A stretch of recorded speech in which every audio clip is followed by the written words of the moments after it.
Yo atrapé a mi hijo en las cámaras de seguridad, planeando mudar a los suegros de él a mi finca mientras yo estuviera viajando. Cuando todo ya esté instalado, mi madre no va a hacer escándalo. Ella simplemente va a aceptar, dijo él a mi nuera. Entonces yo preparé una trampa para todos ellos y fingí que viajé. Nunca imaginé que llegaría el día en que mi propio hijo me traicionaría de una forma tan cruel. Mi nombre es Carmelinda Herrera, tengo 61 años, y durante toda mi vida he trabajado sin descanso para construir algo que pudiera llamar mío. Esta finca no es solo una propiedad. Es el resultado de décadas de esfuerzo, de noches sin dormir, de sacrificios que hice sola después de que mi esposo falleciera hace 15 años. Cada rincón de este lugar lleva mi sudor, mis lágrimas y mi esperanza de tener un refugio tranquilo en mis últimos años. Pero hace 3 días descubrí algo que me partió el alma en pedazos. Había instalado cámaras de seguridad en la finca hace 6 meses. No por desconfianza, sino porque vivo sola y a mi edad cualquier precaución es poca. Tomás, mi único hijo, siempre se burló de esa decisión. Decía que era un gasto innecesario, que estaba gastando dinero en tonterías. Ahora entiendo por qué le molestaba tanto la idea de que hubiera cámaras vigilando cada movimiento dentro de mi casa.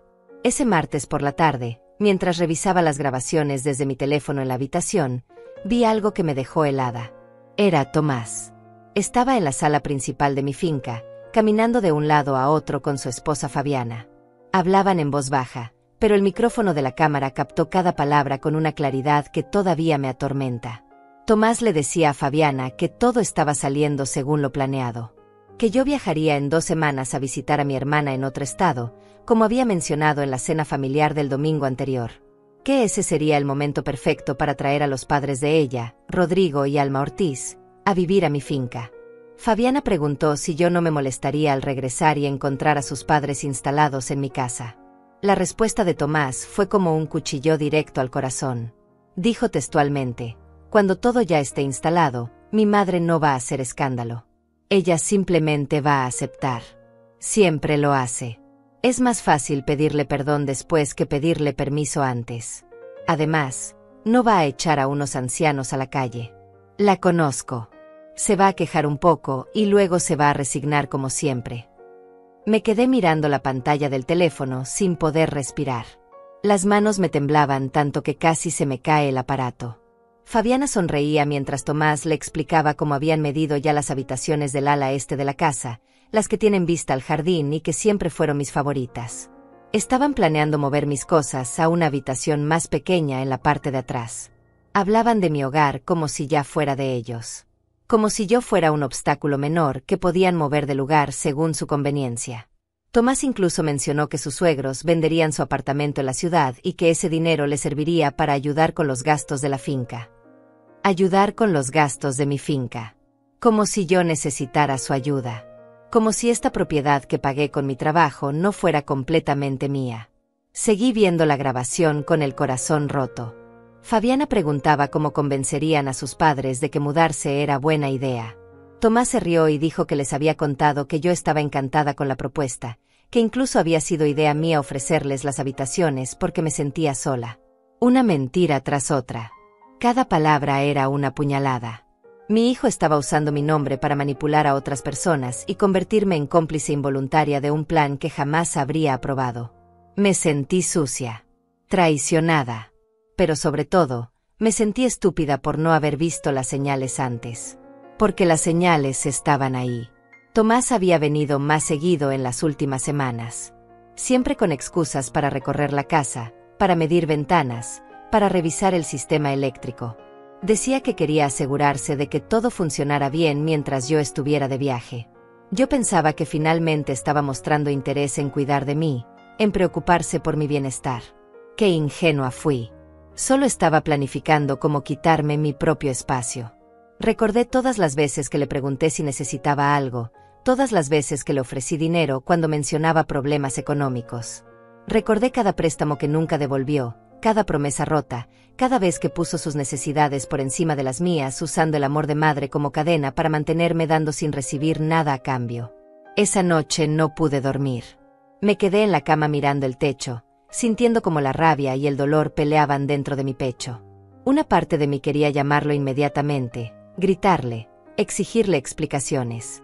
Pero otra parte, una parte más fría y calculadora que no sabía que tenía, me decía que esperara, que no actuara por impulso, que si reaccionaba ahora, solo conseguiría que él negara todo, que inventara excusas, que me hiciera sentir culpable por desconfiar de mi propio hijo.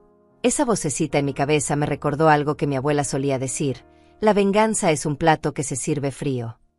No buscaba venganza, buscaba justicia, buscaba proteger lo que era mío.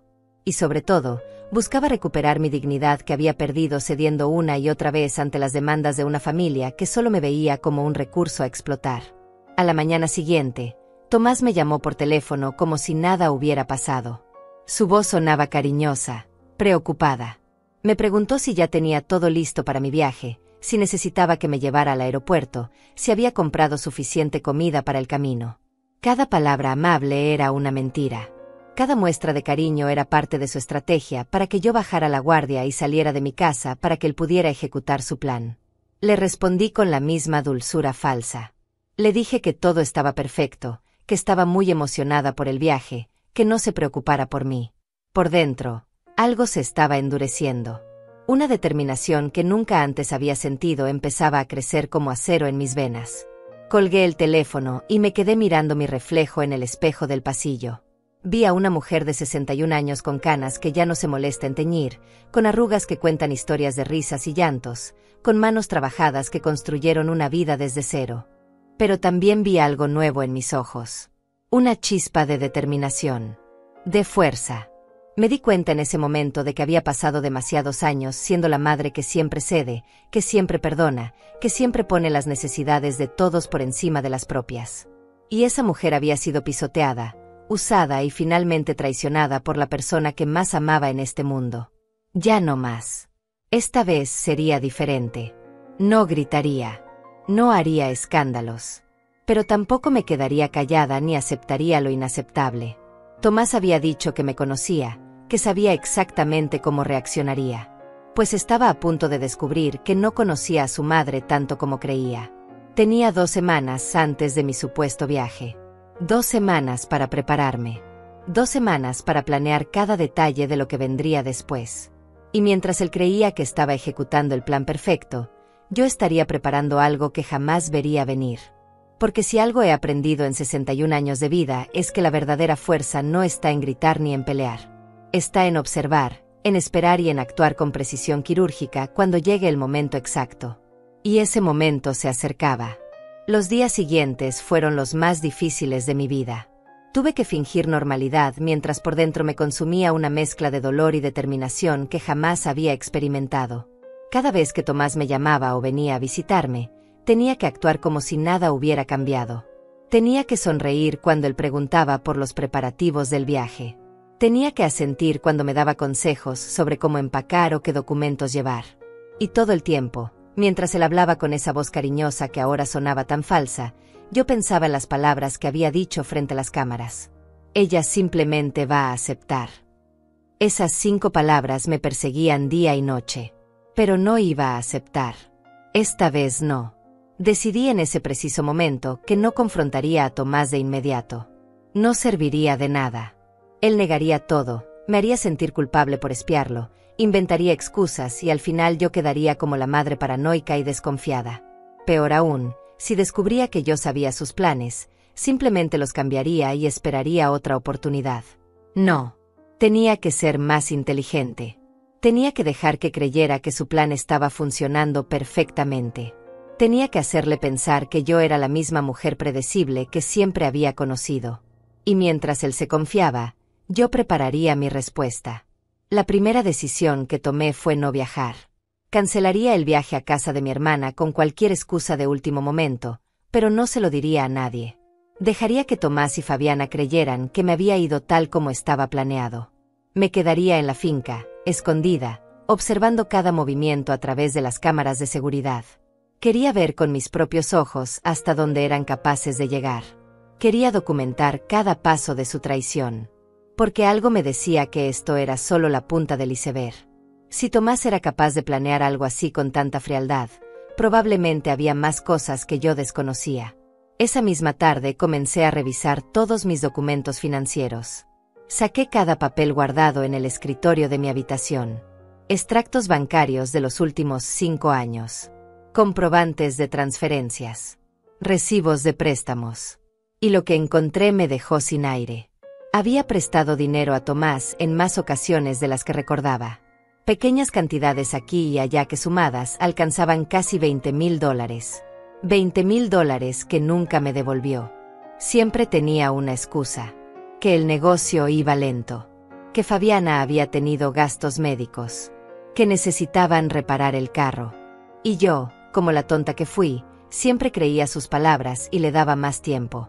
Es mi hijo, me decía a mí misma. La familia se ayuda. Ahora veía esas frases por lo que realmente eran, las cadenas con las que me mantenían atada a un ciclo interminable de dar sin nunca recibir. Pero había más. Encontré facturas de trabajos que supuestamente se habían hecho en la finca. Reparaciones del techo, mantenimiento del jardín, arreglos en la instalación eléctrica. Tomás se había encargado de contratar a la gente y yo había pagado sin cuestionar. Ahora, mirando esas facturas con ojos nuevos, noté algo extraño. Los montos eran excesivamente altos. Una simple reparación de goteras que cualquier persona cobraría $300 aparecía como $1,200. El mantenimiento mensual del jardín, que debería costar $150, estaba facturado en $500. Durante 3 años había estado pagando precios inflados por servicios que probablemente ni siquiera se realizaron completamente. Y Tomás había sido el intermediario en cada caso. Me senté en el suelo de mi habitación rodeada de papeles y sentí que el mundo se desmoronaba a mi alrededor. No era solo la mudanza de los suegros.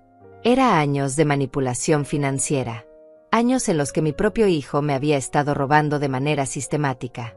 Y lo peor de todo era darme cuenta de que probablemente Fabiana también lo sabía. Las conversaciones que había escuchado en las grabaciones ahora cobraban un nuevo significado. Cuando ella preguntaba si yo aceptaría a sus padres, no solo hablaba de la mudanza. Hablaba de continuar usando mi casa y mi dinero como si fueran recursos ilimitados a su disposición. Esa noche lloré. Lloré por todos los años que pasé trabajando para construir algo que creyera seguro. Lloré por la confianza rota. Lloré por la relación madre-hijo que había perdido sin siquiera saberlo. Pero después de llorar, algo cambió dentro de mí. La tristeza se transformó en algo más sólido, más frío, más decidido. Me sequé las lágrimas y empecé a organizar cada documento en carpetas separadas. Una para los préstamos no devueltos. Otra para las facturas sospechosas. Una tercera para cualquier otro documento que pudiera servir como prueba de lo que había estado sucediendo. Este sería mi arsenal. Mi dossier de la verdad. Durante los días siguientes, actué con una normalidad que me sorprendió a mí misma. Cuando Tomás venía a visitarme, le mostraba los boletos del viaje que había impreso. Le comentaba emocionada sobre los lugares que visitaría con mi hermana. Incluso le pedí que revisara la casa mientras yo estuviera fuera, que se asegurara de que todo estuviera bien. Vi cómo sus ojos brillaban cuando dije eso. Cómo intercambiaba miradas rápidas con Fabiana cuando ella estaba presente. Pensaban que todo salía perfecto. Que su plan estaba funcionando sin ningún problema. Y mientras ellos se regocijaban en su supuesto triunfo, yo memorizaba cada detalle, cada gesto, cada mentira que salía de sus bocas. Llamé a mi hermana y le expliqué que no podría visitarla como habíamos planeado. Inventé una excusa sobre un problema con las reservas del hotel. Ella estaba decepcionada, pero comprendió. No le conté la verdad. No podía arriesgarme a que por accidente mencionara algo que llegara a oídos de Tomás. Este secreto tenía que ser solo mío hasta el momento indicado. También hablé con mi vecina más cercana, la señora Leandra Márquez, una mujer de 70 años que vivía en la propiedad contigua. Le pedí que si veía movimiento extraño en mi finca durante mi viaje, no interviniera pero me avisara inmediatamente. Ella, intrigada por mi petición, prometió mantener los ojos abiertos. Faltaban 5 días para mi supuesta partida y Tomás aumentó la frecuencia de sus visitas. Vino con medidas y planos. Dijo que quería aprovechar mi ausencia para hacer algunas mejoras en la casa. Pequeños arreglos que harían el lugar más cómodo. Me mostró dibujos de cómo reorganizaría algunos muebles, cómo cambiaría la distribución de ciertos espacios. Cada palabra era una mentira envuelta en papel de regalo. Cada sonrisa era una máscara sobre su verdadera intención. Y yo asentía, sonreía y hasta le agradecía por ser tan considerado. Por dentro, contaba los días que faltaban para que su máscara cayera completamente. Una tarde, mientras Tomás estaba en el baño, revisé su teléfono que había dejado sobre la mesa de la cocina.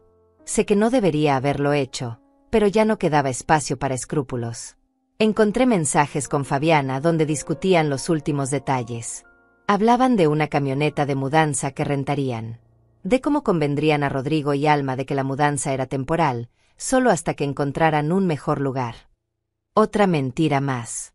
No había intención de que fuera temporal.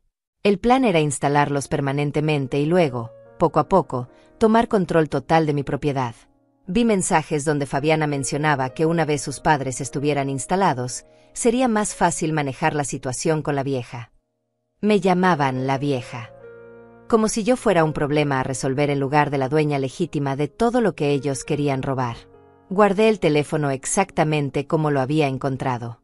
Tomás regresó del baño y siguió hablando sobre sus planes de mejora como si nada. Le ofrecí café. Nos sentamos en la terraza y él me contó historias sobre su trabajo, sobre sus planes futuros, sobre lo mucho que apreciaba todo lo que yo había hecho por él.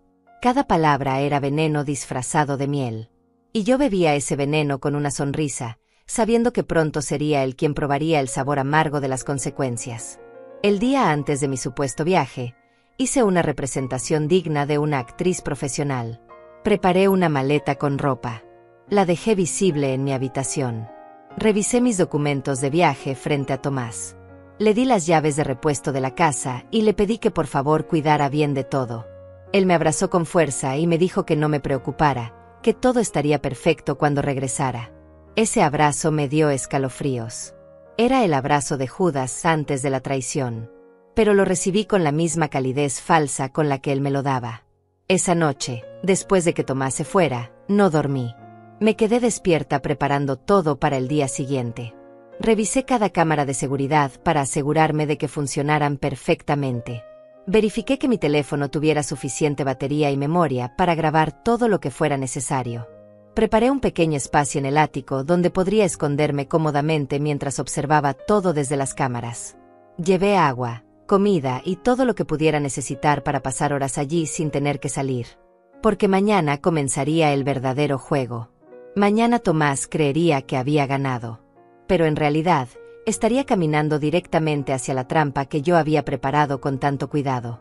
La mañana del supuesto viaje amaneció gris y fría, como si el cielo reflejara lo que estaba por venir. A las 6 de la mañana, salí de mi finca con la maleta en la mano, caminé hasta la esquina donde me esperaba un taxi que había pedido la noche anterior. Le expliqué al conductor que necesitaba que me llevara a dar una vuelta por la ciudad durante un par de horas y luego me trajera de regreso, pero por la entrada trasera de mi propiedad. Le pagué el doble de lo que normalmente cobraría y él aceptó sin hacer preguntas. Durante esas 2 horas, mi teléfono no dejó de sonar. Era Tomás, enviándome mensajes deseándome buen viaje, diciéndome que lo llamara cuando llegara al aeropuerto. Cada mensaje era un recordatorio de su falsedad. A las 9 de la mañana, el taxi me dejó en la entrada trasera de mi finca, la que da al bosque y que casi nadie conoce. Entré sigilosamente a mi propia casa como si fuera una ladrona. La ironía no se me escapó. Subí al ático con cuidado de no hacer ruido, llevando conmigo una mochila con provisiones, mi teléfono completamente cargado y una tablet donde podía ver todas las cámaras de seguridad simultáneamente. Me instalé en un rincón donde había colocado un colchón pequeño la noche anterior. Desde allí, tenía vista perfecta de las pantallas y podía escuchar todo lo que sucediera en la planta baja a través de los micrófonos de alta sensibilidad que había instalado específicamente para esto. No tuve que esperar mucho. A las 11 de la mañana, escuché el sonido de una llave en la cerradura principal. Era Tomás. Entró a mi casa con la confianza de quien cree que está solo y que todo le pertenece. Lo vi a través de las cámaras caminando por la sala, tocando mis cosas, moviendo muebles del lugar. Sacó su teléfono y llamó a Fabiana. Ya estoy adentro. El camino está libre. Ella ya debe estar en el aeropuerto a esta altura. Escuchar esas palabras confirmó lo que ya sabía, pero aún así me dolió. Mi propio hijo celebrando mi ausencia como si fuera una victoria. Media hora después, llegó Fabiana con sus padres, Rodrigo y Alma Ortiz. Los vi entrar por la puerta principal como si fueran los nuevos dueños del lugar. Rodrigo era un hombre de unos 65 años, de aspecto cansado y algo confundido. Alma, de 62, parecía más entusiasta, mirando cada rincón de mi casa con ojos codiciosos. Fabiana les mostraba las habitaciones que habían elegido para ellos, las mismas que tenían vista al jardín y que siempre fueron mi refugio personal. «Miren qué hermosas son estas habitaciones», decía Fabiana. Carmelinda estaba encantada de ofrecérselas. Dice que la casa es demasiado grande para ella sola. Otra mentira. Apretaba los puños mientras los veía recorrer mi hogar, planificando dónde pondrían sus cosas, comentando sobre los cambios que harían. Rodrigo preguntó si yo realmente estaba de acuerdo con todo esto. Tomás respondió sin dudarlo: «Por supuesto, papá. Fue idea de ella. Está feliz de tener compañía. Ya saben cómo son las personas mayores, se sienten solas y necesitan tener gente alrededor». Me hervía la sangre escucharlo reducirme a un estereotipo, usar mi edad como excusa para justificar su invasión. Durante las siguientes horas, observé cómo traían cajas y más cajas de pertenencias. Una camioneta de mudanza llegó alrededor de la 1 de la tarde. 2 hombres empezaron a descargar muebles, ropa, electrodomésticos. Vi cómo entraban con un televisor enorme que instalaron en mi sala principal, reemplazando el mío que movieron a un cuarto trasero. Trajeron un sofá viejo y desgastado que pusieron donde antes estaba mi sillón favorito, el que había comprado con mi primer sueldo completo hace 30 años. Ese sillón ahora estaba arrumbado en el garaje como si fuera basura. Fabiana dirigía toda la operación como una general comandando su ejército. Le decía a los cargadores dónde poner cada cosa, cómo reorganizar los espacios. En un momento, la vi entrar a mi habitación, mi espacio más privado, y empezar a revisar mi armario. Sacó varias de mis pertenencias y las metió en cajas. «Esto lo movemos al cuarto de atrás», le dijo a Tomás. «Necesitamos este espacio para las cosas de mamá y papá».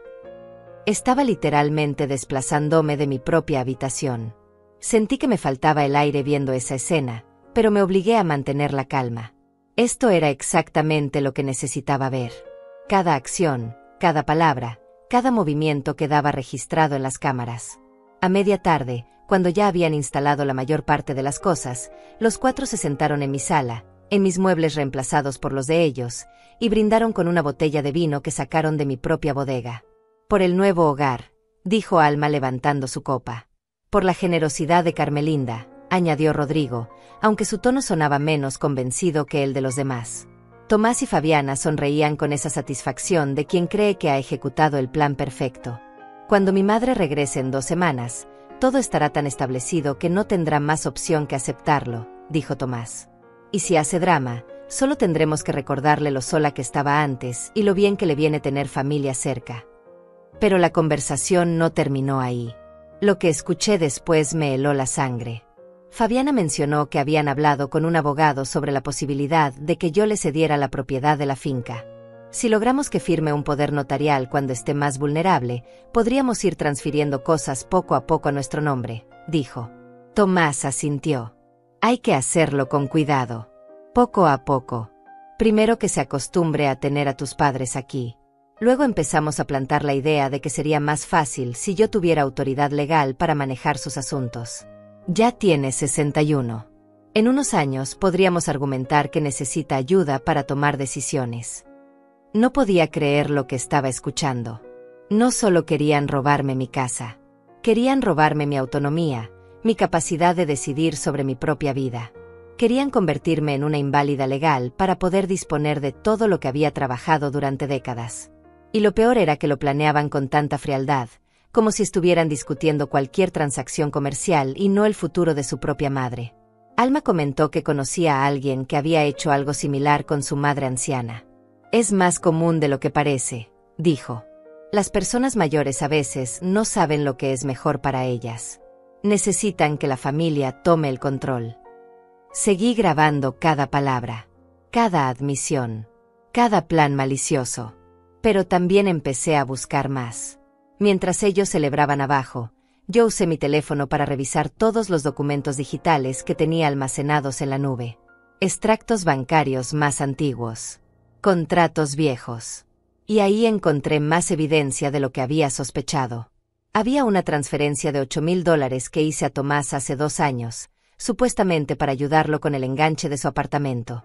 Pero recordé que en ese tiempo él me había dicho que el enganche era de $5,000. ¿Dónde habían quedado los otros $3,000? Encontré otra transferencia de $6,000 para reparaciones urgentes de su carro. Pero el recibo que me mostró en su momento decía $3,500. Empecé a hacer una lista detallada de cada discrepancia. Cada vez que los números no cuadraban. Cada vez que me había pedido dinero para una cosa y probablemente lo había usado para otra. La lista crecía y crecía. En total, entre préstamos directos, facturas infladas y transferencias con montos engañosos, calculé que Tomás me había robado aproximadamente $35,000 a lo largo de los últimos 5 años. $35,000 que yo había ganado con mi trabajo, con mi esfuerzo, y que él había tomado usando mi amor de madre como llave maestra para abrir mi billetera una y otra vez. Mientras hacía estos cálculos, abajo continuaban instalándose como si nada. Vi a Alma colgando cortinas en las ventanas de lo que había sido mi habitación favorita. Vi a Rodrigo armando una estantería en el estudio donde yo solía leer por las tardes. Vi a Fabiana reorganizando mi cocina, moviendo mis ollas y sartenes para hacer espacio a las suyas. Y vi a Tomás supervisando todo con una sonrisa satisfecha, creyendo que había logrado el engaño perfecto. Ninguno de ellos sabía que cada movimiento quedaba registrado, que cada palabra era evidencia, que la trampa que yo había preparado se estaba cerrando alrededor de ellos con cada minuto que pasaba. Al caer la noche, los 4 cenaron en mi comedor usando mi vajilla, bebiendo de mis copas, sentados en sillas que yo había comprado. Hablaban de sus planes futuros, de cómo arreglarían el jardín, de cómo podrían rentar algunas habitaciones a turistas sin que yo me enterara para generar ingresos extra. Cada idea era más audaz que la anterior. Cada plan revelaba hasta qué punto me veían como un recurso a explotar en lugar de como una persona con derechos y dignidad. Y yo, desde mi escondite en el ático, tomaba nota de todo. Guardaba cada grabación. Organizaba cada evidencia. Preparaba el momento en que toda esta mentira explotaría en sus caras de la manera más devastadora posible.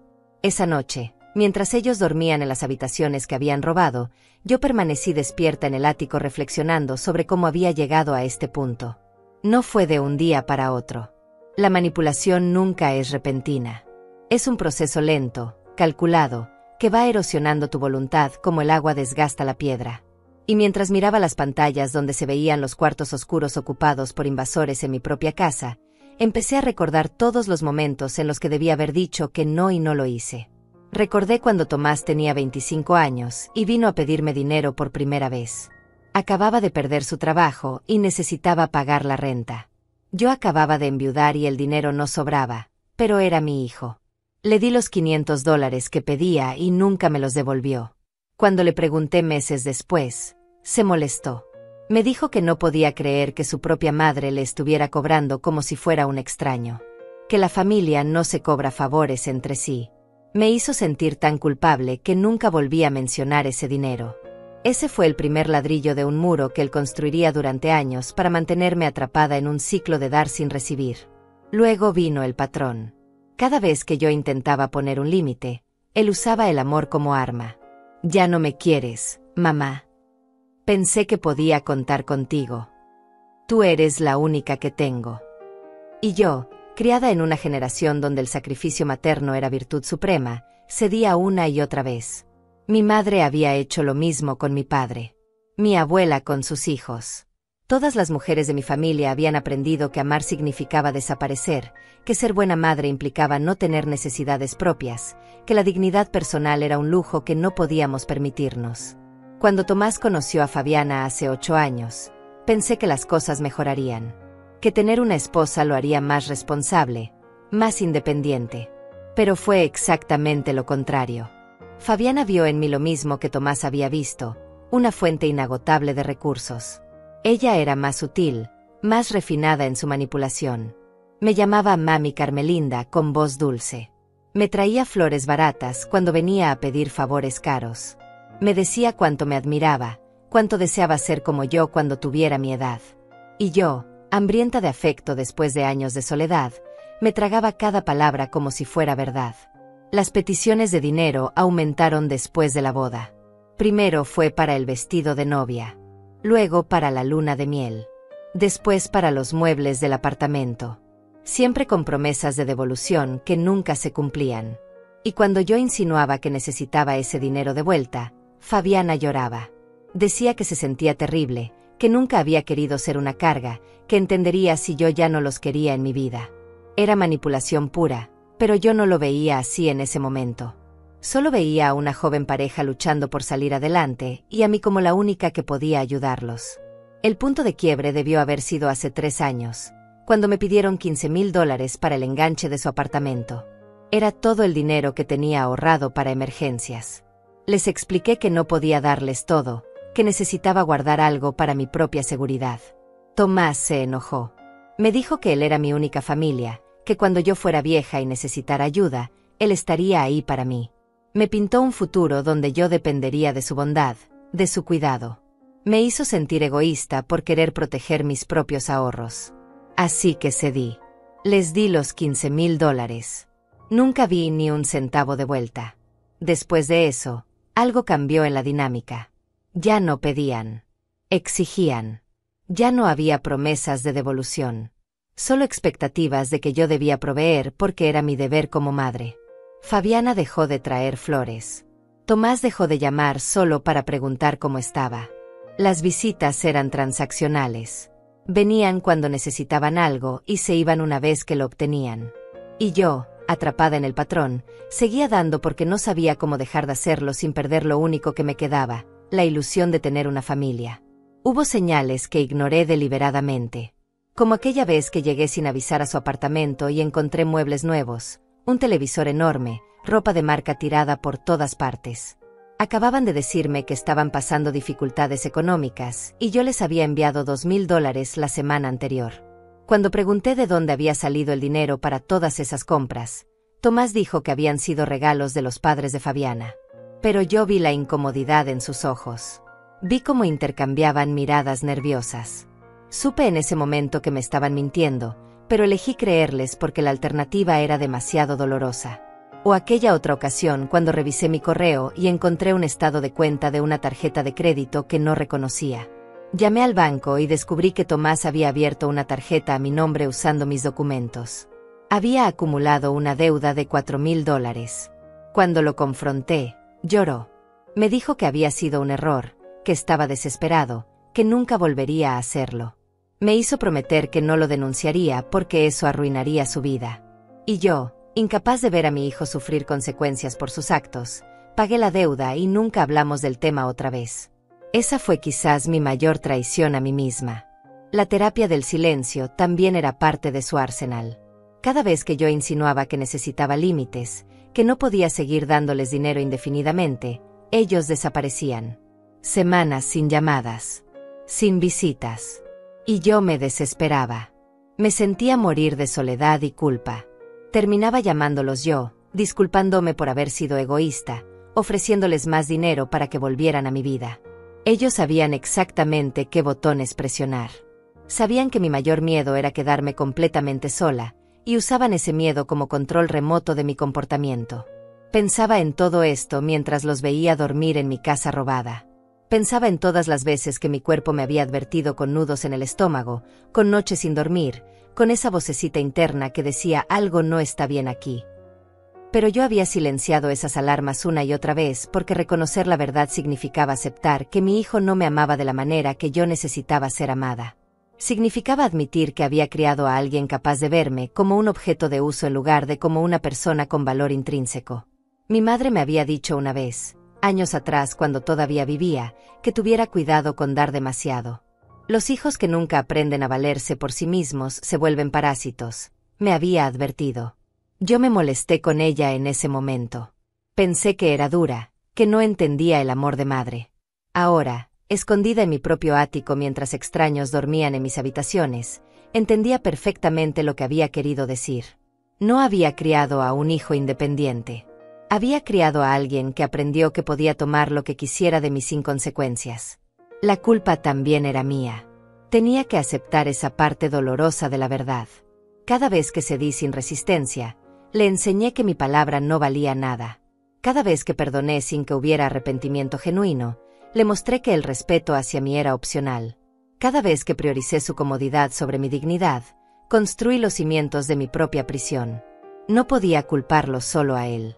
Yo había sido cómplice de mi propio abuso por miedo a quedarme sola, por necesidad de sentirme necesaria, por creer que el amor materno requería autodestrucción. Pero eso terminaba ahora. Mientras las primeras luces del amanecer empezaban a filtrarse por la pequeña ventana del ático, tomé una decisión que cambiaría todo. No solo expondría lo que habían hecho, también me expondría yo. Reconocería mi parte en este desastre. Aceptaría que había permitido esto durante demasiado tiempo. Porque solo desde esa honestidad brutal podría realmente liberarme. No se trataba de venganza. Se trataba de recuperar mi vida, mi dignidad y mi derecho a existir como algo más que una fuente de recursos para personas que nunca me valoraron. Los vi despertar a través de las cámaras. Vi cómo se servían café en mi cocina, cómo Alma comentaba lo cómoda que era la cama, cómo Rodrigo mencionaba que podría acostumbrarse a vivir aquí. Y mientras ellos planeaban su futuro en mi espacio robado, yo planeaba el momento exacto en que todo ese castillo de mentiras se derrumbaría sobre ellos. Porque había aprendido algo crucial en estas horas de reflexión. La verdadera fuerza no viene de nunca caer. Viene de decidir levantarse y nunca más permitir que te vuelvan a tirar. Los días siguientes fueron un ejercicio de paciencia y estrategia. Desde mi escondite en el ático, observaba cómo la invasión de mi hogar se consolidaba. Rodrigo y Alma se habían instalado completamente, actuando como si siempre hubieran vivido ahí. Fabiana había reorganizado mi cocina según sus preferencias. Tomás pasaba las noches en la finca, durmiendo en una de las habitaciones de huéspedes como si fuera su propio hotel. Y yo, invisible en mi propio techo, documentaba cada movimiento con la precisión de un detective construyendo un caso. Pero no me quedé solo observando.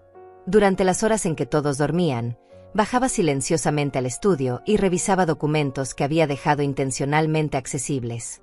Quería ver si intentarían manipularlos, falsificar algo, buscar información sobre mis cuentas bancarias. Y no me decepcionaron. La tercera noche, vi a través de las cámaras cómo Tomás entraba al estudio con una linterna. Abrió los cajones de mi escritorio y sacó carpetas con documentos legales. Lo vi fotografiar con su teléfono las escrituras de la propiedad, mis estados de cuenta bancarios, incluso mi testamento. Esa imagen me dio escalofríos. Mi propio hijo revisando mis papeles como un ladrón en la noche. Pero también me dio algo más, evidencia irrefutable de sus intenciones. Al día siguiente, escuché una conversación telefónica que Tomás tuvo con alguien. Estaba en el jardín, creyéndose solo y seguro. Ya tengo acceso a toda su información financiera, decía. La propiedad vale al menos $400,000 según la última evaluación. Tiene ahorros por unos 60,000 en el banco. Si logramos que firme el poder notarial que estamos preparando, podríamos empezar a mover cosas antes de que se dé cuenta. La persona al otro lado de la línea debía ser su abogado o cómplice. Tomás continuó. El plan es hacerlo gradual. Primero transferimos la propiedad a un fideicomiso donde yo sea el administrador. Le diremos que es para protegerla de impuestos o algo así. Las personas mayores no entienden bien esos temas. Una vez que tenga el control legal, ella solo tendrá derecho de uso mientras viva, pero yo seré el verdadero dueño. Es completamente legal si ella firma voluntariamente. Legal pero inmoral. Legal pero fundamentado en engaños. Legal pero destinado a robarme todo mientras yo todavía respirara. Esa misma tarde, mientras ellos comían en mi comedor, recibí un mensaje de mi vecina Leandra. Carmelinda, hay mucho movimiento en tu casa. Una familia completa se ha instalado. ¿Está todo bien? Le respondí agradeciéndole por su vigilancia y pidiéndole que tomara fotografías si era posible, desde su propiedad. Ella me envió varias imágenes que mostraban la camioneta de mudanza, a Rodrigo y Alma en mi terraza, a Tomás entrando y saliendo con cajas. Cada foto era una pieza más del rompecabezas de evidencia que estaba construyendo. Pero lo que realmente aceleró mi decisión de actuar fue descubrir sus planes para un evento. Escuché a Fabiana hablando con su madre sobre organizar una reunión familiar en la finca el próximo fin de semana. Invitaremos a toda la familia, decía emocionada. Les mostraremos la casa, les contaremos que mamá Carmelinda nos la prestó mientras encontramos un lugar más grande. Será perfecto para que todos vean lo bien que nos está yendo. Querían usar mi propiedad como escaparate de su supuesto éxito. Querían presumir frente a otros lo que habían robado. Y ese sería exactamente el momento perfecto para revelar la verdad. Tomás mencionó que también invitaría a algunos amigos y compañeros de trabajo. Quería hacer una especie de inauguración, mostrar la nueva casa familiar. Fabiana sugirió hacer una barbacoa en el jardín, usar mi piscina, convertirlo en un gran evento social. La fecha quedó establecida, el sábado en 2 días. Perfecto. Yo tenía 48 horas para preparar la revelación más devastadora de sus vidas. 48 horas para organizar cada detalle de manera que no pudieran escapar de las consecuencias de sus actos. Lo primero que hice fue contactar a un abogado. No podía usar el abogado de la familia porque probablemente Tomás ya lo había manipulado. Necesitaba a alguien completamente ajeno a esta situación. Busqué en internet y encontré a Teodoro Cervantes, un abogado especializado en fraudes familiares y casos de abuso financiero contra personas mayores. Leí sus reseñas. Tenía una reputación impecable de defender a víctimas de manipulación familiar. Lo contacté por correo electrónico explicándole brevemente mi situación y enviándole algunas de las grabaciones más incriminatorias. Teodoro respondió en menos de 2 horas. Su mensaje era directo: señora Herrera, lo que me describe constituye varios delitos. Invasión de propiedad, fraude, posible falsificación de documentos si intentan firmar algo a su nombre. Necesito verla urgentemente para revisar toda la evidencia y preparar las acciones legales correspondientes. Coordinamos una reunión para esa misma noche. Le di la dirección de la entrada trasera de mi finca y le pedí que viniera después de las 11 de la noche, cuando todos estuvieran dormidos. Teodoro llegó puntual. Era un hombre de unos 50 años, serio, con esa mirada afilada de quien ha visto demasiadas historias de traición familiar. Subimos al ático en completo silencio y durante 3 horas revisamos cada documento, cada grabación, cada evidencia que había recopilado.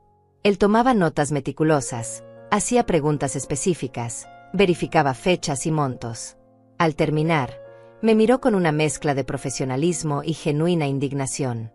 Señora Herrera, tiene un caso sólido. Muy sólido. Lo que su hijo y su nuera han hecho es criminal. El monto total del fraude supera los $40,000 según mis cálculos preliminares.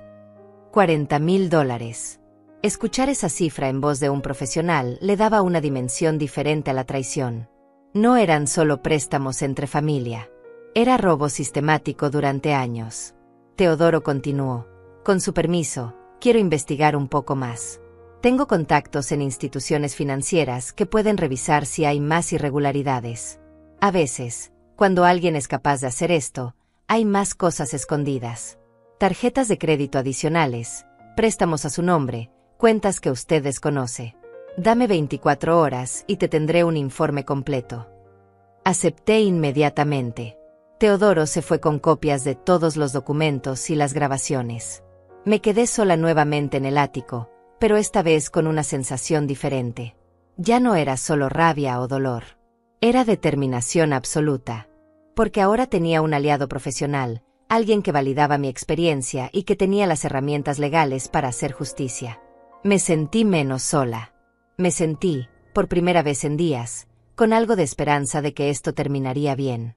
Al día siguiente, Tomás y Fabiana estuvieron ocupadísimos preparando la reunión del sábado. Vi cómo compraban decoraciones, cómo limpiaban la casa con un esmero que jamás habían mostrado cuando venían a visitarme. Fabiana practicaba frente al espejo lo que diría cuando la gente llegara. Esta casa nos la prestó la mamá de Tomás mientras buscamos algo propio. Es tan generosa. Nos trata como sus propios hijos. Cada palabra era una mentira ensayada. Cada gesto era teatro barato. Y yo sería la directora de la escena final que nunca esperaban. Esa tarde recibí un correo de Teodoro. El asunto decía simplemente: encontré más. Abrí el archivo adjunto con manos temblorosas. El informe era devastador. Teodoro había descubierto que Tomás había abierto 3 tarjetas de crédito a mi nombre en los últimos 2 años usando copias de mis documentos. La deuda total era de $18,000. También había encontrado un préstamo personal de $12,000 que sacó haciéndose pasar por mi apoderado, falsificando una carta poder. El dinero había sido transferido a su cuenta y usado para comprar un carro nuevo que yo nunca supe que existía. Pero lo peor estaba en la última página del informe. Teodoro había descubierto que Tomás había iniciado trámites para declarar mi incapacidad mental ante un juez. Había presentado documentos falsos supuestamente firmados por un médico diciendo que yo sufría de deterioro cognitivo severo y que necesitaba un tutor legal. El proceso estaba en etapa inicial, pero si yo no hubiera descubierto todo esto a tiempo, en unos meses podría haber perdido completamente mi autonomía legal. Me habrían declarado incapaz de manejar mis propios asuntos y Tomás habría sido nombrado mi tutor, dándole control total sobre mi vida y mi patrimonio. Leí ese documento una y otra vez sin poder creerlo. Mi hijo no solo quería robar mi casa y mi dinero. Quería robar mi libertad. Quería convertirme legalmente en una inválida mental para poder hacer lo que quisiera con todo lo mío. Y lo estaba haciendo mientras me sonreía a la cara, mientras me llamaba mamá con voz cariñosa, mientras fingía preocuparse por mi bienestar. El nivel de frialdad, de premeditación, de maldad pura en todo esto superaba cualquier cosa que hubiera imaginado. Teodoro terminaba su correo con una propuesta. Señora Herrera, con esta evidencia podemos no solo recuperar su propiedad, sino presentar cargos criminales. Fraude, falsificación de documentos, usurpación de identidad. Su hijo podría enfrentar varios años de prisión. También podemos demandar civilmente por daños y perjuicios. Pero necesito saber hasta dónde quiere llegar. Es su hijo, después de todo. Algunas madres prefieren solo recuperar lo robado sin llegar a consecuencias penales. La decisión es completamente suya. Me quedé mirando esa pregunta durante largo rato. ¿Hasta dónde quería llegar? Parte de mí, esa parte condicionada por años de ser la buena madre, quería retroceder. Quería creer que de alguna manera esto podía resolverse sin destruir completamente la relación. Pero luego recordé las palabras de Tomás en las grabaciones. Recordé cómo me llamaban la vieja. Recordé los documentos falsos para declararme incapaz. Recordé cada mentira, cada robo, cada momento de manipulación. Y supe la respuesta. Le respondí a Teodoro, quiero llegar hasta las últimas consecuencias. Quiero que enfrente la justicia completa por lo que ha hecho. No solo a mí. A cualquier otra persona mayor que pudiera victimizar en el futuro si esto no se detiene ahora. Proceda con todo el peso de la ley. Después de enviar ese correo, algo se liberó dentro de mí. El último vestigio de culpa, la última duda. Había tomado la decisión y no habría vuelta atrás. El sábado sería el día en que todo explotaría. El viernes amaneció con un silencio tenso que solo yo podía sentir. Desde mi escondite, observaba cómo Tomás, Fabiana, Rodrigo y Alma preparaban con entusiasmo la reunión del día siguiente. Habían contratado un servicio de catering usando mi dinero, por supuesto. Vi los recibos tirados en la mesa de la cocina. $2,000 en comida y bebidas para presumir con mis recursos frente a gente que no sabía que todo era una farsa. Cada detalle de sus preparativos era como sal en una herida abierta, pero también era más evidencia para el caso que estaba construyendo. Fabiana pasó toda la mañana decorando.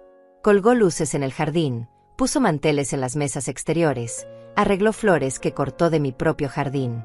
La vi pararse en medio de la terraza, mirando todo con satisfacción, como una reina contemplando su reino. Llamó a su madre para que viniera a ver. Mira mamá, ¿no quedó hermoso? Mañana cuando llegue toda la familia, van a morir de envidia. Finalmente tenemos la casa que siempre merecimos. Esas palabras me golpearon. La casa que siempre merecimos. Como si mi trabajo, mi sacrificio, mis años de esfuerzo fueran irrelevantes.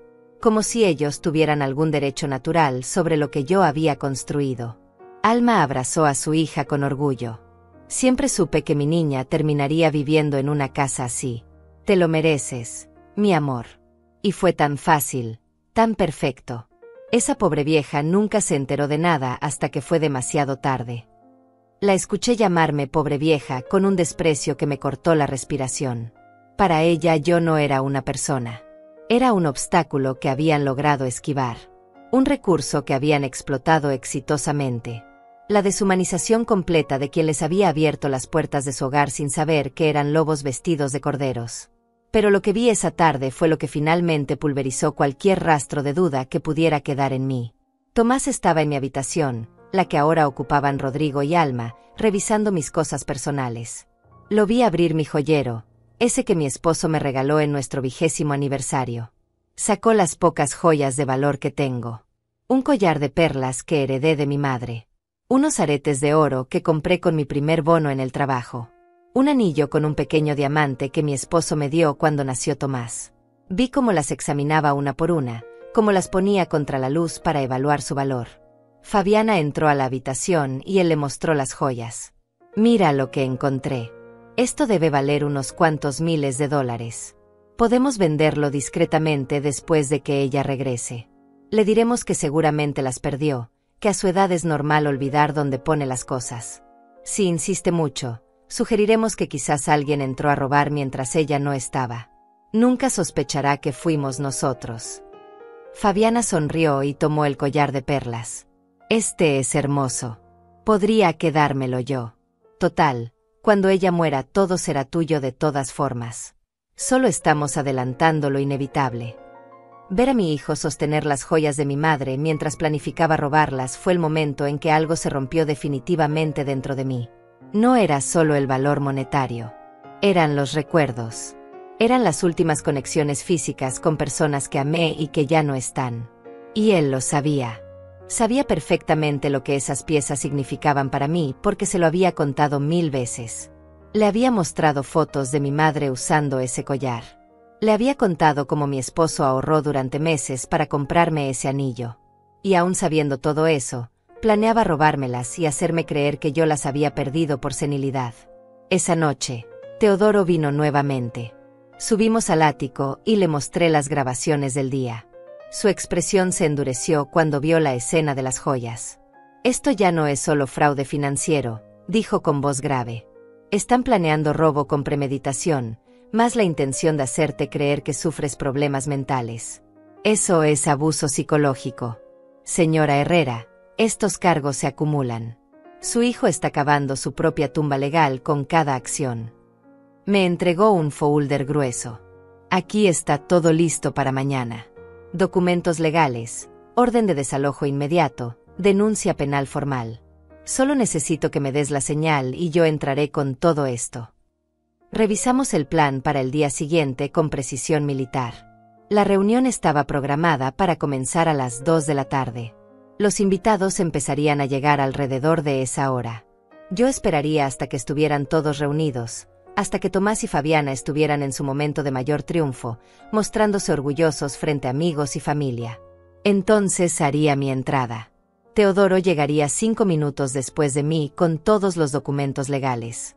Había contactado también a 2 oficiales de policía que estarían en stand-by cerca de la propiedad, listos para intervenir si la situación escalaba o si había resistencia al desalojo.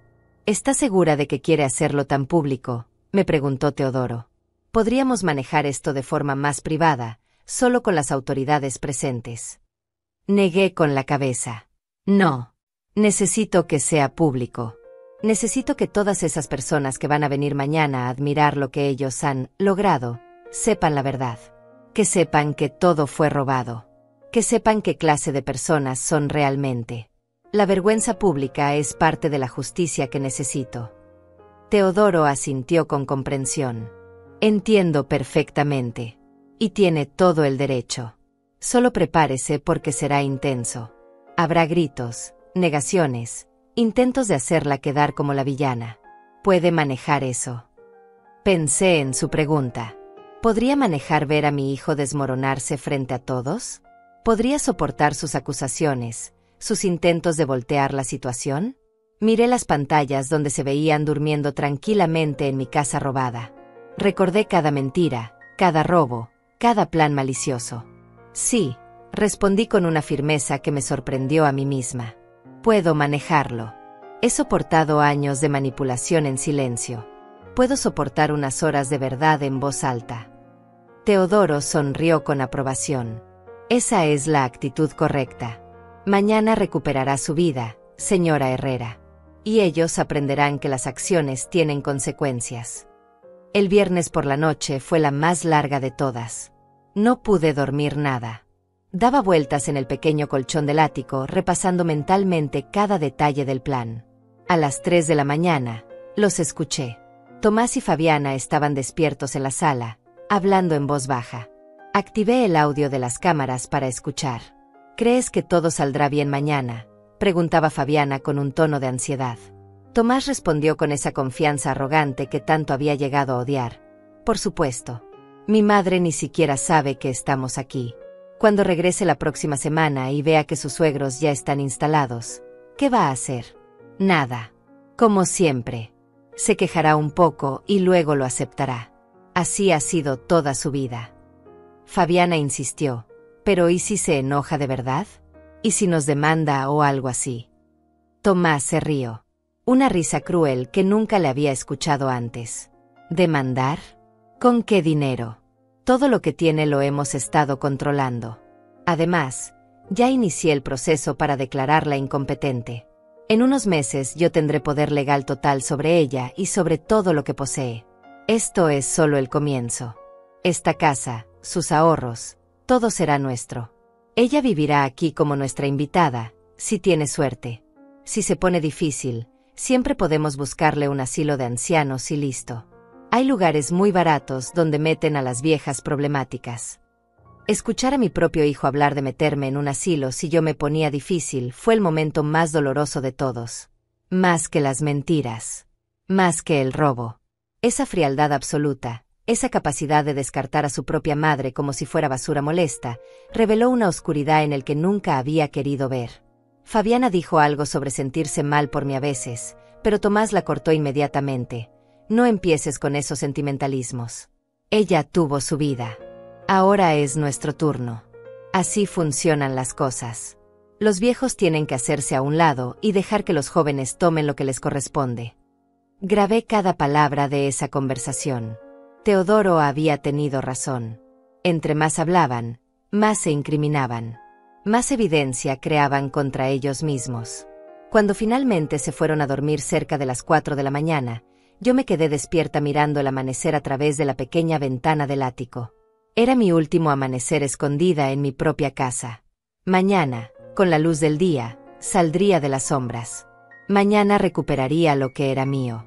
Y ellos descubrirían que la pobre vieja a la que tanto subestimaron era mucho más fuerte e inteligente de lo que jamás imaginaron. A las 7 de la mañana, los escuché levantarse. El día había comenzado. El día de la reunión. El día del ajuste de cuentas. Vi cómo Tomás se duchaba silbando una canción alegre. Cómo Fabiana se maquillaba frente al espejo practicando su sonrisa perfecta para las fotos. Cómo Rodrigo y Alma desayunaban en mi cocina comentando lo emocionados que estaban de mostrar su nueva casa a toda la familia. Ninguno de ellos sabía que en pocas horas sus vidas cambiarían para siempre.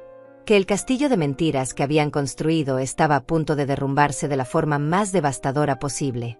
Me bañé usando una pequeña palangana con agua que había subido al ático.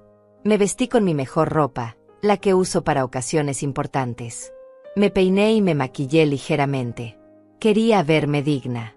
Quería verme fuerte. Quería que cuando hiciera mi entrada, nadie pudiera decir que parecía una mujer incapaz de manejar sus propios asuntos. Miré mi reflejo en un pequeño espejo que tenía allí arriba. Vi a una mujer de 61 años que había pasado por el infierno en la última semana. Pero también vi a una sobreviviente. A una luchadora. A alguien que finalmente había decidido que su dignidad valía más que mantener la paz falsa de una familia construida sobre abusos. Las 2 de la tarde llegaron como un trueno anunciado. Desde la ventana del ático podía ver los carros estacionándose en la entrada. Llegaban en grupos. Familias enteras bajándose de sus vehículos con platos de comida, regalos envueltos, sonrisas en los rostros. Reconocí a algunos. La hermana de Fabiana con su esposo. Primos de Tomás que no veía hacía años. Amigos del trabajo. Vecinos del antiguo barrio. Debían ser unas 40 personas en total. Tomás y Fabiana los recibían en la puerta como anfitriones orgullosos. Abrazos y risas llenando el aire. Escuchaba todo a través de los micrófonos. Fabiana llevaba a grupos por la casa mostrando cada habitación. Este es el comedor donde hacemos las cenas familiares. Esa es la habitación de mis padres con vista al jardín. Aquí está la cocina que remodelamos completamente. Cada frase era una mentira construida sobre mi patrimonio robado. Los invitados expresaban admiración. ¡Qué casa tan hermosa! Tienen tanta suerte. Se nota que les está yendo muy bien. Y Tomás aceptaba esos cumplidos con falsa modestia mientras servía vino de mi bodega. A las 3 de la tarde, cuando ya todos estaban reunidos en el jardín alrededor de las mesas llenas de comida, vi a Tomás subirse a una pequeña tarima que habían preparado. Golpeó una copa para llamar la atención. El murmullo de conversaciones se apagó. Familia, amigos, comenzó con voz fuerte y clara. Los reunimos hoy para compartir con ustedes este momento especial. Esta casa, este lugar maravilloso, representa un nuevo capítulo para nosotros. Es el resultado de años de trabajo duro, de sacrificio, de saber aprovechar las oportunidades que la vida nos presenta. Continúo hablando sobre valores familiares, sobre la importancia de cuidar a los seres queridos, sobre cómo habían logrado convencer a su madre de compartir este espacio con ellos. Mi mamá es una mujer generosa, dijo con una sonrisa que me revolvió el estómago. Cuando le propusimos que los padres de Fabiana vinieran a vivir aquí, ella aceptó inmediatamente. Dijo que una casa tan grande no debería estar vacía, que la familia debe estar unida. Ese es el tipo de mujer que es mi madre. La audiencia aplaudió. Algunos hasta se limpiaron lágrimas de emoción ante semejante generosidad. Era mi momento. Bajé las escaleras del ático con cuidado, llegué a la planta baja y caminé hacia la puerta trasera que daba al jardín. Podía ver a través del vidrio a toda esa gente celebrando, brindando, disfrutando de la hospitalidad comprada con dinero robado. Tomé una respiración profunda. Abrí la puerta y salí. El primero en verme fue un primo de Tomás. Su expresión pasó de alegre a confundida en un segundo. Luego otra persona me vio. Y otra. Las conversaciones empezaron a morir como olas rompiéndose en la playa. El silencio se extendió por el jardín como una mancha de aceite hasta que todos los ojos estaban sobre mí. Tomás se giró desde su tarima y la copa que sostenía casi se le cae de la mano. Su rostro perdió todo el color. Fabiana dejó escapar un grito ahogado. Rodrigo y Alma se quedaron congelados. Caminé lentamente hacia el centro del jardín. Nadie se movía. Nadie hablaba. Solo se escuchaba el sonido de mis pasos sobre el césped. Sigan, por favor, dije con voz tranquila pero firme. No dejen que mi presencia interrumpa esta hermosa celebración. Después de todo, es mi casa. Debería estar presente cuando mi hijo le cuenta a todos sus mentiras. La confusión se pintó en los rostros de los invitados. Tomás intentó recuperar la compostura. Mamá, pensé que estabas de viaje. ¿Qué haces aquí? ¿Qué hago aquí? Repetí con una calma que me sorprendió a mí misma. Estoy en mi propia casa, Tomás. La pregunta correcta es, ¿qué hacen todos ustedes aquí sin mi permiso? Me giré hacia los invitados que nos miraban con ojos como platos. Permítame contarles la verdad de esta hermosa historia familiar que mi hijo acaba de compartir. Yo nunca invité a nadie a vivir en mi casa. Nunca di permiso para que los padres de Fabiana se mudaran aquí. De hecho, descubrí este plan hace 2 semanas a través de las cámaras de seguridad que tengo instaladas. Saqué mi teléfono y lo conecté al sistema de sonido que ellos mismos habían instalado para la fiesta. Escuchen esto, dije presionando play. La voz de Tomás llenó el jardín. Cuando todo ya esté instalado, mi madre no va a hacer escándalo. Ella simplemente va a aceptar. Siempre lo hace. El silencio era tan profundo que podía escuchar mi propio corazón latiendo.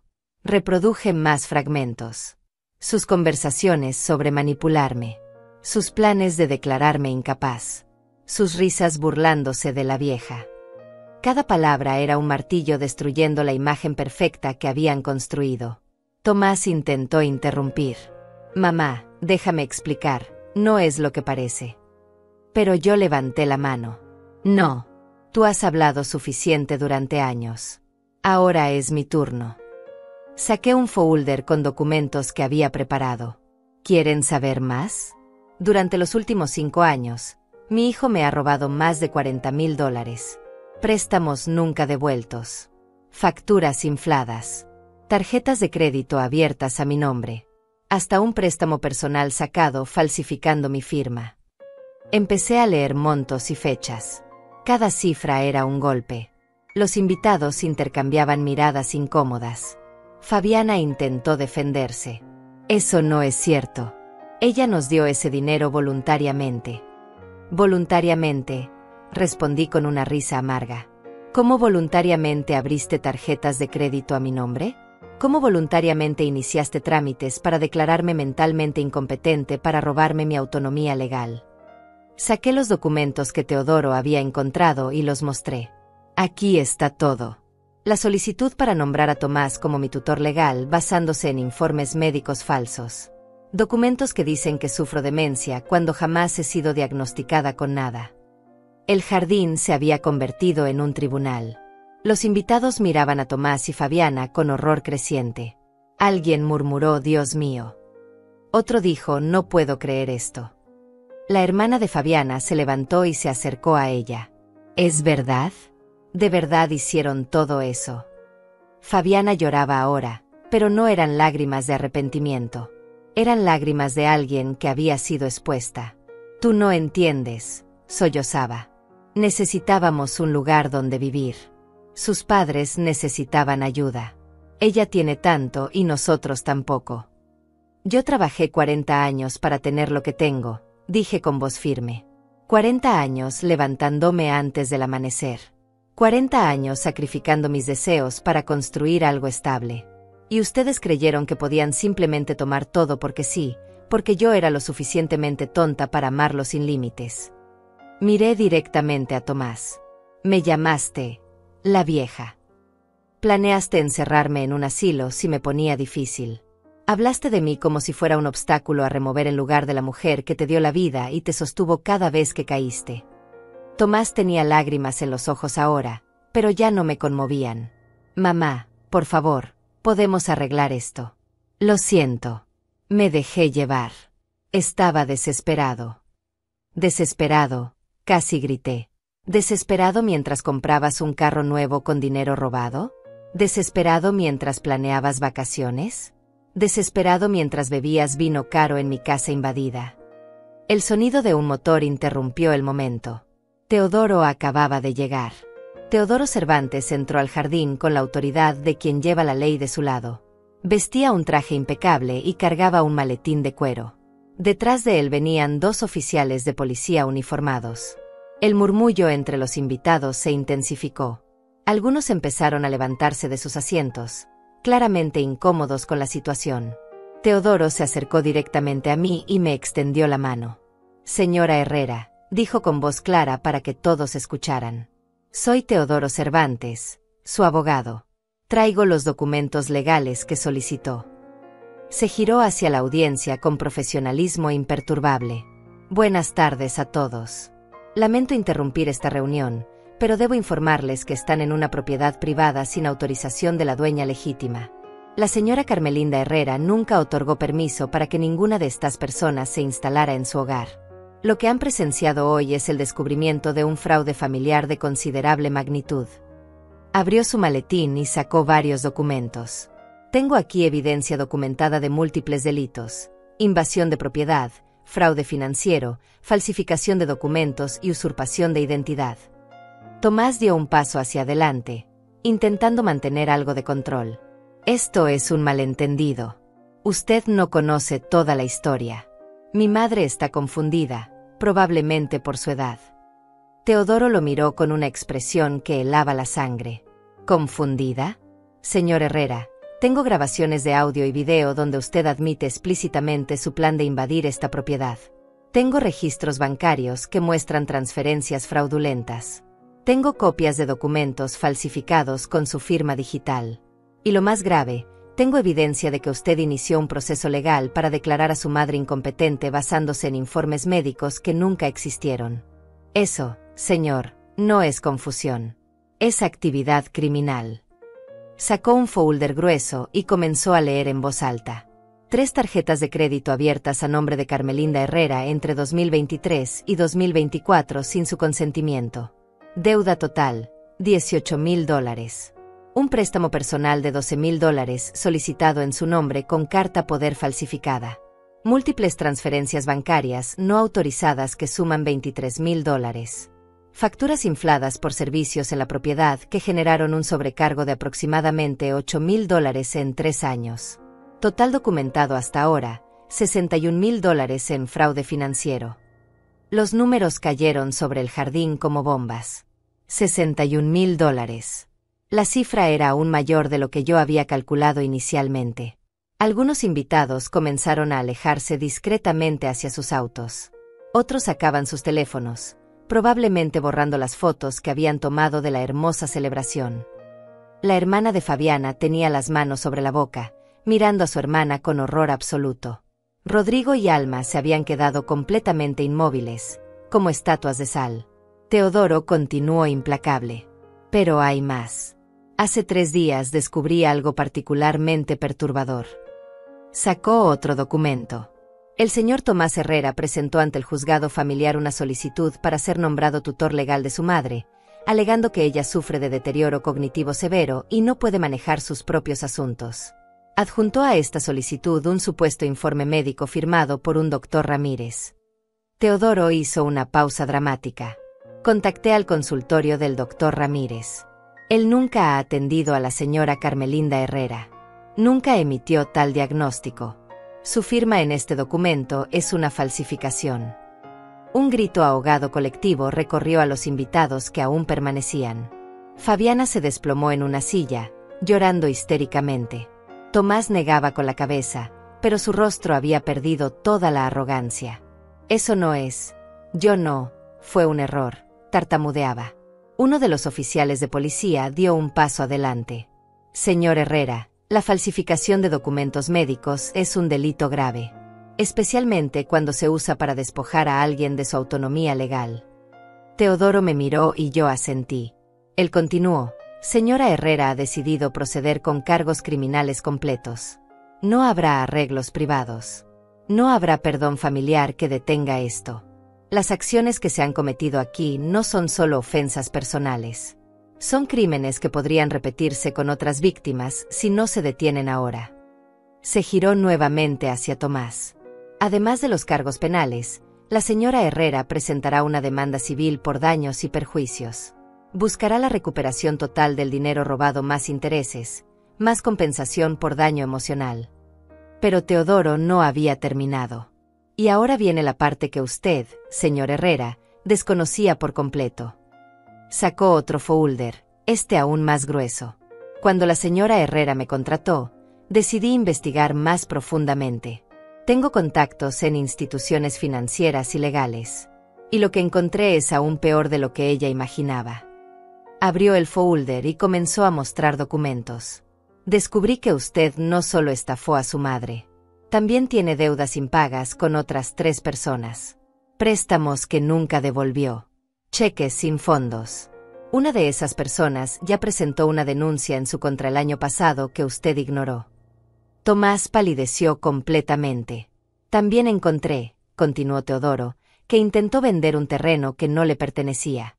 Un terreno que está a nombre de su madre, pero usted presentó documentos falsos afirmando ser el propietario. El comprador potencial se dio cuenta de la irregularidad y no completó la transacción, pero la intención de fraude está documentada. Cada revelación era un golpe tras otro. Tomás ya no intentaba defenderse. Estaba derrotado, expuesto completamente frente a todos. Teodoro se acercó a Rodrigo y Alma. Ustedes dos probablemente no sabían la magnitud del fraude, pero participaron en la invasión de una propiedad privada. Eso también tiene consecuencias legales. Sin embargo, la señora Herrera está dispuesta a no presentar cargos contra ustedes si cooperan completamente. Abandonan la propiedad inmediatamente, devuelven cualquier objeto que hayan tomado y firman declaraciones juradas sobre todo lo que presenciaron. Rodrigo asintió rápidamente, claramente aterrorizado. Alma lloraba en silencio. Me acerqué entonces a Fabiana, quien no se atrevía a mirarme a los ojos. Tú, dije con voz baja pero llena de fuerza, me llamaste, la vieja, como si yo fuera basura. Planeaste robarme las joyas de mi madre, objetos que sabías perfectamente lo que significaban para mí. Manipulaste a tu propia familia para que participaran en esto. No te tengo lástima. Enfrentarás las consecuencias junto con mi hijo. Fabiana intentó hablar, pero no le salían las palabras. Solo lloraba y temblaba. Uno de los oficiales se acercó a Tomás. Señor Herrera, necesito que venga con nosotros a la estación. Hay varias denuncias que deben procesarse formalmente. Tomás me miró entonces con una expresión que nunca olvidaré. Era una mezcla de rabia, vergüenza y desesperación. ¿De verdad vas a hacer esto, mamá? ¿Vas a destruir a tu propio hijo? Su pregunta me habría destrozado hace 2 semanas. Pero ahora, después de todo lo que había descubierto, después de ver la profundidad de su traición, solo sentí una calma fría. Yo no te destruí, Tomás, respondí con voz firme. Tú te destruiste a ti mismo con cada decisión que tomaste, con cada mentira que dijiste, con cada documento que falsificaste.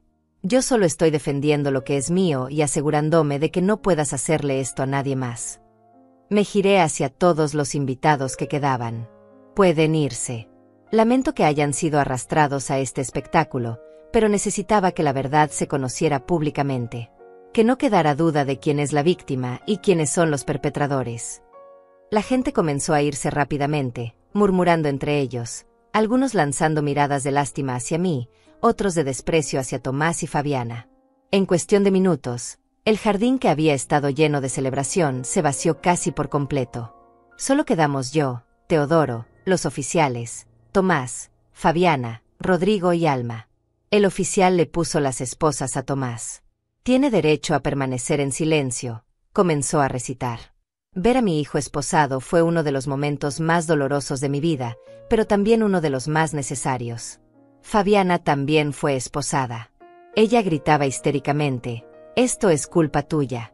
Si no hubieras sido tan egoísta con tu dinero, nada de esto habría pasado». Intentaba hasta el final echarme la culpa, convertir su crimen en mi responsabilidad. Pero ya no me afectaba. Ya no tenía poder sobre mí. Teodoro se acercó con los papeles de desalojo para Rodrigo y Alma. Tienen 2 horas para sacar sus pertenencias de esta propiedad. Un oficial supervisará que no tomen nada que no les pertenezca. Ellos asintieron, derrotados, y entraron a la casa a empacar. Me quedé parada en medio de mi jardín vacío, viendo cómo se llevaban a mi hijo y a mi nuera en el patrullero. Teodoro puso su mano en mi hombro. Lo hizo muy bien, señora Herrera. Sé que fue difícil, pero era necesario. Asentí sin poder hablar. Las lágrimas finalmente comenzaron a caer, pero no eran solo de tristeza. Eran también de alivio, de liberación. Después de años de ser usada, manipulada y traicionada, finalmente había recuperado mi voz, mi poder, mi dignidad. Han pasado 6 meses desde aquel sábado que cambió mi vida para siempre. 6 meses desde que recuperé mi casa, mi dignidad y mi libertad. Estoy sentada en la terraza de mi finca, la misma donde se desarrolló aquel confrontamiento devastador, pero ahora el ambiente es completamente diferente. Hay paz. Hay silencio. Hay tranquilidad. Las cosas que tanto anhelé durante años finalmente son mías. El proceso legal fue largo y agotador, pero Teodoro cumplió cada promesa que me hizo. Tomás enfrentó cargos por fraude, falsificación de documentos y usurpación de identidad. La evidencia era tan abrumadora que su propio abogado le recomendó aceptar un acuerdo con la fiscalía. Fue sentenciado a 3 años de prisión, aunque con posibilidad de reducción por buena conducta. Fabiana recibió 2 años de prisión y 5 años de libertad condicional. Además, ambos tienen una orden de restricción permanente que les prohíbe acercarse a mí o a mi propiedad. La demanda civil también prosperó. El juez ordenó que me devolvieran los $61,000 robados, más intereses y daños punitivos. La cantidad total ascendió a $87,000. Por supuesto, ellos no tienen ese dinero. Sus cuentas fueron embargadas y se estableció un plan de pagos que les tomará años cumplir. Probablemente nunca vea la totalidad del dinero, pero no importa. No se trataba del dinero. Se trataba de la justicia. De establecer que lo que hicieron tuvo consecuencias reales. Rodrigo y Alma regresaron a su antiguo apartamento. Ellos me escribieron una carta meses después disculpándose, diciendo que nunca supieron la magnitud del fraude, que Tomás les había mentido haciéndoles creer que yo había autorizado todo. No les respondí. Tal vez eran víctimas también, o tal vez simplemente eligieron no hacer preguntas incómodas porque les convenía la situación. Ya no es mi problema resolverlo. Lo más difícil fue el duelo. No el duelo por la muerte física de mi hijo, sino el duelo por la muerte de la relación que creí tener con él. Tuve que aceptar que el hijo amoroso y agradecido que imaginé nunca existió realmente, o si existió, murió hace años reemplazado por alguien capaz de crueldades inimaginables. Pasé muchas noches llorando por esa pérdida. Fui a terapia durante 4 meses para procesar el trauma de haber sido traicionada tan profundamente por alguien a quien amé sin límites. Mi terapeuta, una mujer sabia llamada Judith Barrera, me ayudó a entender algo fundamental, que poner límites no es falta de amor, es amor propio. Que permitir que alguien te dañe una y otra vez no es generosidad, es autodestrucción. Que decir no a lo inaceptable no te convierte en mala persona, te convierte en una persona con dignidad. Esas lecciones llegaron tarde en mi vida, pero llegaron. Y aunque pagué un precio terrible por aprenderlas, ahora son mías para siempre. Recuperé mi casa por completo. Contraté a gente para limpiar cada rincón, para sacar todos los muebles que ellos habían traído, para restaurar mis espacios tal como eran antes de la invasión. Pinté las paredes de colores que me gustan. Reorganicé todo según mis preferencias. Recuperé mi habitación con vista al jardín. Cada objeto está donde yo decidí ponerlo. Cada decisión sobre este espacio es mía y solo mía. No hay nadie exigiendo, manipulando o invadiendo. La sensación de autonomía completa es embriagadora. También cambié todas las cerraduras. Instalé un sistema de seguridad aún más avanzado. No por miedo, sino por precaución. Teodoro me ayudó a actualizar mi testamento y mis documentos legales. Ahora todo está blindado legalmente. Nadie puede tomar decisiones sobre mi vida o mi patrimonio sin mi consentimiento explícito. Nombré a Teodoro como mi apoderado legal en caso de que alguna vez realmente necesite ayuda por razones médicas legítimas, alguien en quien confío y que ha demostrado integridad absoluta. Mi vecina Leandra se convirtió en una amiga cercana. Ella fue testigo de todo y su apoyo durante los momentos más oscuros fue invaluable. Ahora tomamos café juntas 2 veces por semana. Hablamos de nuestras vidas, de nuestras experiencias, de cómo es navegar este mundo como mujeres mayores en una sociedad que con frecuencia nos invisibiliza o nos trata como objetos de los que disponer. Hemos formado un grupo pequeño con otras mujeres del vecindario que han pasado por situaciones similares. Nos apoyamos mutuamente. Compartimos recursos. Ya no estoy sola. Retomé actividades que había abandonado durante los años de manipulación. Volví a pintar, un hobby que tenía en mi juventud. Instalé un pequeño estudio en una de las habitaciones libres. Cultivo un jardín de hierbas y vegetales que me da enorme satisfacción. Leo libros que siempre quise leer, pero para los que nunca tenía tiempo. Ese tiempo siempre existió. Solo que antes lo dedicaba a preocuparme por un hijo que no lo merecía. Tomás me escribió desde la prisión hace 2 meses. Una carta larga llena de disculpas y explicaciones. Decía que había tocado fondo, que finalmente entendía la gravedad de lo que había hecho, que si pudiera volver el tiempo atrás haría todo diferente. Pedía mi perdón. Pedía una oportunidad de reconstruir nuestra relación cuando saliera. Leí esa carta 3 veces. Luego la guardé en un cajón sin responder. Tal vez algún día pueda perdonarlo, no por él sino por mi propia paz. Pero reconstruir la relación es algo que no veo posible. La confianza no es algo que se repare con palabras bonitas. Se construye con acciones consistentes a lo largo del tiempo, y él demostró durante años que sus acciones nunca coincidían con sus palabras. Aprendí que el perdón y la reconciliación son cosas diferentes. Puedo eventualmente perdonar el daño que me hizo, soltar el peso del resentimiento que solo me lastima a mí. Pero no tengo que dejar que vuelva a entrar en mi vida. No tengo que exponerme nuevamente a alguien que demostró ser capaz de destruirme sin remordimientos. Esa lección es quizás la más valiosa de todas, que puedo elegir la paz sin necesidad de mantener relaciones tóxicas.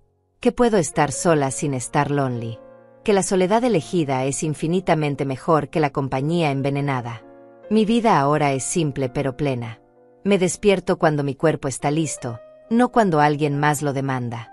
Desayuno en mi terraza viendo el amanecer. Paso las mañanas en mi jardín o pintando. Por las tardes leo o recibo a Leandra para tomar café. Algunas noches veo películas que siempre quise ver. Otras simplemente me siento en el silencio y aprecio la paz. No hay drama. No hay exigencias. No hay manipulación. Solo existe yo y las decisiones que tomo para mí misma. A veces me pregunto si fui demasiado dura. Si debía haber manejado las cosas de manera diferente. Pero luego recuerdo las grabaciones. Recuerdo cómo planeaban encerrarme en un asilo. Recuerdo los $61,000 robados. Recuerdo los documentos falsificados para declararme incompetente. Y sé con absoluta certeza que hice lo correcto. No solo por mí, sino por cualquier otra persona mayor que Tomás pudiera haber victimizado en el futuro. Los depredadores no se detienen solos. Necesitan consecuencias reales para cambiar, si es que alguna vez cambian. Esta finca que tanto trabajo me costó construir ahora es realmente mía en todos los sentidos. No solo legalmente, sino emocionalmente. Ya no está contaminada por la presencia de personas que solo querían explotarme. Ya no cargo el peso de expectativas imposibles o manipulaciones emocionales. Cada rincón respira libertad. Cada espacio es un recordatorio de que sobreviví, de que me levanté, de que recuperé mi vida. A mis 61 años, finalmente aprendí que nunca es tarde para defender tu dignidad. Que el amor verdadero no te destruye, te construye. Que la familia que te daña no merece acceso ilimitado a tu vida solo por compartir sangre. Que está bien poner tu bienestar primero. Que decir no es un acto de amor propio, no de egoísmo. Estas lecciones llegaron con un costo alto, con dolor profundo, con cicatrices que nunca desaparecerán completamente. Pero también llegaron con liberación. Miro hacia el futuro ahora y por primera vez en décadas veo posibilidades en lugar de obligaciones. Veo años de paz en lugar de años de ser usada.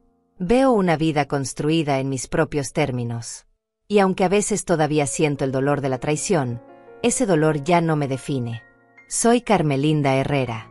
Tengo 61 años. Sobreviví a la peor traición que una madre puede experimentar. Y no solo sobreviví. Triunfé. Recuperé mi vida. Y eso es todo lo que necesito.